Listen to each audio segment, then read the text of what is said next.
two things. They can attract the fish, or they can just inspire the fish to hold the bait longer. Yeah, Which yeah. which do you think is happening most of the time? I think they're hanging on to it for a split second longer than normal. And you need that split second because somehow a crappie has this amazing thing to be able to suck it in and spit it out before you feel it. So I think they got some kind of ovarian glands that can taste it or something. So they hang on for that extra second that you need. How much of it do you think is actually attracts them? 100% of it.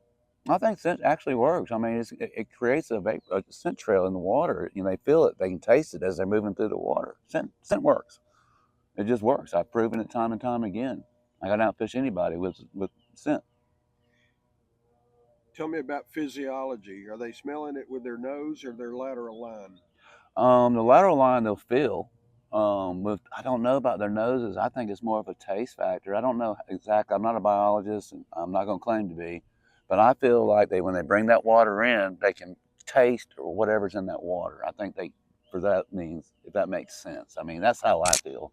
That's what I think it is. I don't know. I don't know. It'd be hard for me to go around sniffing underwater.